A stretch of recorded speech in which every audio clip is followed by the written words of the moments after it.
I now go to the last part of this colloquio, what I call as the jewel of the Archdiocese. The jewels of the Archdiocese I have spoken in the past. As I said, these jewels, some are open, some are hidden, some are monuments, some are archivistic things, some are movements, some are persons, but they are special and make our Archdiocese also very special. So this time, perhaps keeping up the theme of this week, what's called the Holy Trinity, I speak about Holy Trinity Church of Mailsandra. Of course, I'm sure that you know the geography of our Archdiocese. Mailsandra is little beyond Bannerghatta, and it's almost become a city parish now. Very vibrant, very active, and Father Anthony Swami is the present parish priest there.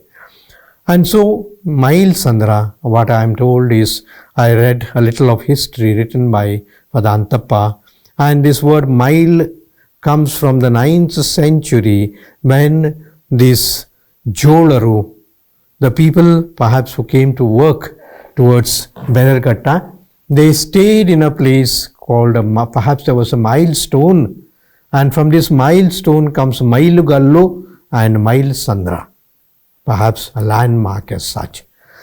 And the actual story, the Catholic story of that area starts, as you know, in the 14th century when our missionaries, especially the Dominican missionaries, started their work in the place called Anekal, and so the whole belt of that type of that area was evangelized by them, and these Dominicans, and after that Jesuits, after that the French fathers, continuously perhaps worked hard so that the faith of the people was not only born but reborn again and again through their efforts.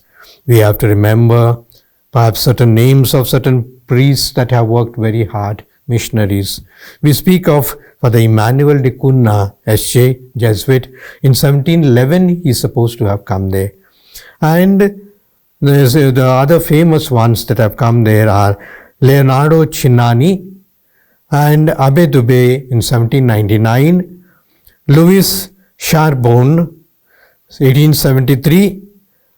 After that, Father Paul Telapilli, Father Peter de Souza, Father A. Thomas, Father Mudarta, Father Joseph, and Father Kanikaraj.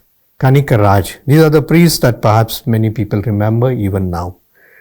And what is important is that 1958, Father Antappa himself was the parish priest there, followed by Father Maria Suzai, Father Colasso, and all the other priests that I have mentioned. And these priests worked not only hard, but also the native Christians. Perhaps there was a good mixture of the Reddis and the Dalits, we are told, but there was a harmonious build-up of each other, each supporting the other, and that's how the church of that area grew. And so the present church was built in the year 2000, perhaps as the year of what's called the Evangelization, year of redemption, the year of the Jubilee. And on 18th June 2000, Bishop Ignatius Pinto inaugurated this church, which has been till now. And in these last few years also, there have been stalwarts who have been there. Father Francis de Souza was there in the year 2000. He was followed by Father Josie de Mello, who came in 2002. Father Francis Norona, who came in 2004.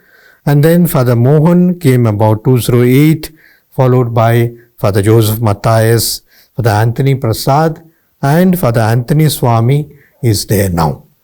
So I would say that perhaps it's a milestone, or rather it's a jewel of our Archdiocese, first of all, because it bears the name of the Holy Trinity, and secondly, it brings to us the traditions, the legacy of the past that our people still live. You will be happy to hear that there is a strong devotion of what's called St. Paul the Hermit in these places. We call it Vana Chinnappa. Vana means forest. And therefore, perhaps when the Dominicans entered this area, starting from, I said, Anekal, Harubale, Silvepura, Chikkamnalli, all these areas, there's a great devotion of Vanachinnappa. St. Paul the Hermit was spread and the people gathered together.